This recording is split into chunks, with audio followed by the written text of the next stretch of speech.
My first Facebook video, and I choose a very serious topic. I was born and raised a Catholic. I was baptized as a baby. I received the Eucharist at 7 years old. I was confirmed at 18. I spent the majority of my youth attending Catholic Christian doctrine. I went to church every Sunday, up until about the age of 18, 19 or so. I was very serious about my faith, so much that I was an altar server for over 7 years in North Richland Hills, Texas, at St. John's the Apostle Church. So much that I considered being a priest. I was 18 on the verge of 19. I was attending college over at Washington State University in Pullman, Washington. I started to make a series of poor life choices. It was during that time I became a smoker. I stopped attending church. I developed an insatiable appetite for women. I dropped out of school because my grades weren't good enough. And so much to the point that I had moved back home with my parents and lived with them for a number of years. I was on a downward spiral that was probably going to end with me being a bum on the street. It was during this time that I was blessed. During this down period of my life, I was blessed by God with two very important blessings. Neither of which I deserve.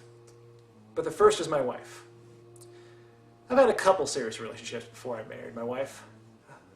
Women I actually would have considered marrying, but God led me to Erin for one simple purpose. It would be through her that she would reveal my second blessing, my daughter Charlie. The second reason that God would lead me to her is a little bit more complicated. It's not happenstance that Erin and I ended up together at all. In fact, as far as I have discerned, it is a divine influence. An influence because of a calling that I received 5 years ago. A calling that I would ignore and would happen again about a year ago. A calling that would lead me to the inevitable conclusion that I should convert to Orthodox Judaism, which I am in the process of doing now. It's not a decision I made lightly. I put a lot of thought into it. I researched it. I explored it. But in the end, I knew it was the right thing to do for me. Which brings me back to my wife. The only woman I've ever known that would accept this lifestyle change that I've made for our family so willingly and with open arms. On the heels of converting to Judaism, I also made a couple other lifestyle changes that are rather dramatic. The first is I've given up video gaming altogether, which is fairly dramatic for me since I've been playing video games since Nintendo came out. The second being I have simplified my lifestyle, simplified what I own. I've donated many of my possessions just to simplify my life and have fewer distractions so I can devote more time to studying Torah and studying Jewish law. So you might ask yourself how this affects me beyond the other couple lifestyle decisions I've made. It really doesn't affect me all that much. It's made shopping a little more difficult, especially trying to find a wine. Finding wine is a difficult task, as I would say 99% of wines are not kosher at all. So I spend a good deal of time hunting and pecking through the grocery store trying to find something to drink on a Friday night.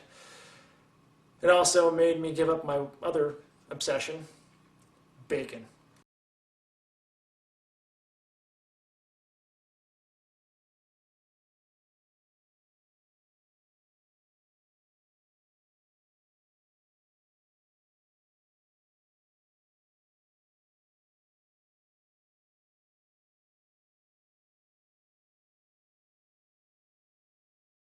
I love bacon. I miss bacon. I love bacon. I just no longer eat it. It's, according to the Torah, an unclean animal, and so therefore I won't touch it. Now you might ask yourself how it affects you. The truth is it doesn't. Me being Jewish affects you not at all. Unless, of course, you happen to be on Who Wants to Be a Millionaire, and I'm your lifeline, and you happen to call me during the Sabbath. $8,000, Brian. By definition, a raptorial bird is what? Migratory, flightless, predatory, monogamous.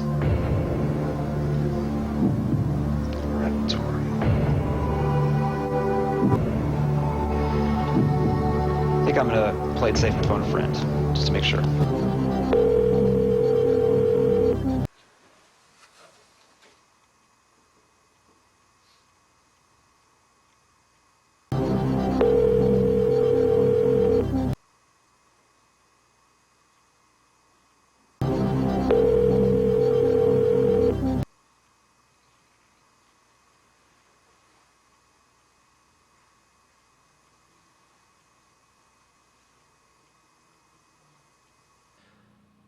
It also might affect you if you invite me over to your house for dinner.